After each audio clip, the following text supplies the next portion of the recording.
السلام علیکم ناظرین، کیا آپ نے کبھی ایک ماں کو دیکھا ہے جو صرف اپنے بچوں کے لیے دنیا سے لڑ جائے؟ یہ کہانی ہے عالیہ کی، ایک عام سی عورت جو کل تک دوسروں کے گھروں میں برتن دھوتی تھی اور آج پورے شہر کے لوگ اس کے بنائے ہوئے کیک کے دیوانے ہیں۔ رات کا وقت تھا، کچن کی چھوٹی سی بتی جل رہی تھی۔ ایک عورت عالیہ چپ چاپ برتن دھو رہی تھی۔ اس کے ہاتھوں پر مہندی کا رنگ ماند پڑ چکا تھا، بال الجھے ہوئے اور آنکھوں میں نیند کی بجائے فکر بسی ہوئی تھی۔ ایک بیٹا حمزہ جو کہ 7 سال کا اور بیٹی آمنہ جو کہ 5 سال کی پرانے کمبل میں لپٹے سو رہے تھے۔ عالیہ نے ان کی طرف دیکھا اور ایک آہ بھری۔ عالیہ کی شادی بہت کم عمر میں ہوئی تھی۔ شوہر ایک پرائیویٹ کمپنی میں ملازم تھے، مگر ایک دن اچانک ایک حادثے میں وہ دنیا سے چلے گئے۔ اس وقت حمزہ صرف 5 سال کا تھا اور آمنہ 3 سال کی۔ شوہر کی موت کے بعد عالیہ پر ایک ساتھ کئی بوجھ آ گئے۔ سسرال والوں نے چند ماہ تک ساتھ دیا، مگر بعد میں کہہ دیا، بیٹی ہم بھی کمانے والے نہیں، تم اپنے بچوں کو سنبھالو۔ اس کے بعد عالیہ کو ایک کرائے کے مکان میں اکیلے زندگی گزارنی پڑی۔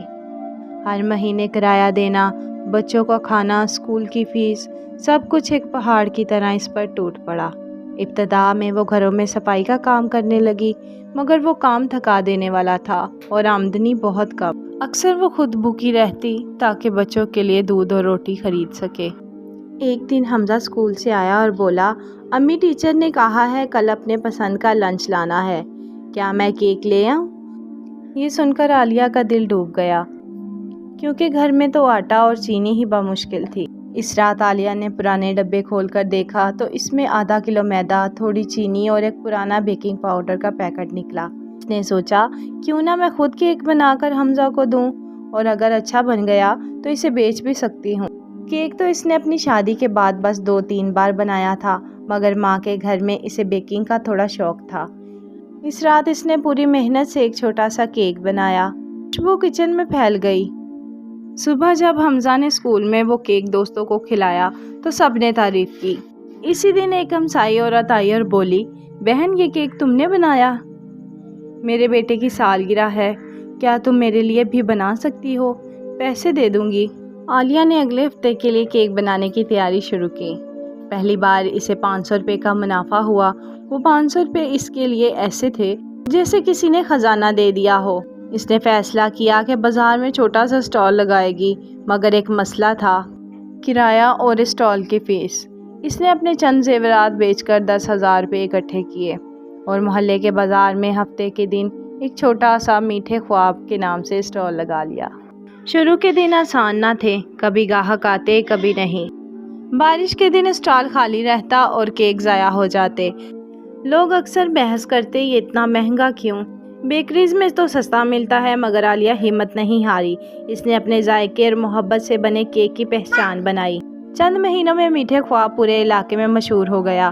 بچے اسکول جاتے ہوئے اس کے اسٹال سے کپ کیک لیتے، نوجوان سالگرہ کے لیے کیک کا آرڈر دیتے اور بڑی عمر کی خواتین چائے کے ساتھ اس کے بنائے ہوئے بسکٹ پسند کرتی۔ عالیہ کے بچے اسکول کی اچھی فیس ادا کر کے پڑھنے لگے۔ حمزہ اکثر اپنی امی سے کہتا، امی میں بڑا ہو کر آپ کی دکان اور بڑی بناؤں گا، اور آمنہ پیار سے جواب دیتی، امی میں بھی آپ کے ساتھ کیک بناؤں گی۔ ناظرین، ایک دن مقامی اخبار نے میٹھے خواب پر ایک فیچر شائع کیا۔ اس میں عالیہ کی تصویر، اس کی محنت کی کہانی اور یہ جملہ لکھا تھا، ایک ماں جسے اپنے بچوں کے لیے زندگی کو میٹھا بنا دیا۔ اس دن عالیہ کی آنکھوں میں آنسو تھے، مگر اس بار یہ آنسو غم کے نہیں بلکہ فخر کے تھے۔ اس نے آسمان کی طرف دیکھ کر کہا، یا اللہ تیرا شکر ہے کہ میں نے ہار نہیں مانی۔ یہ کہانی صرف کیک بنانے کی نہیں بلکہ ہمت، صبر اور محبت کی ہے۔ جب زندگی مشکل ہو تو چھوٹا سا قدم بھی بڑے خوابوں کا آغاز بن سکتا ہے۔ ویڈیو اچھی لگی تو ویڈیو کو لائک کرنا اور میرے چینل کو سبسکرائب کرنا۔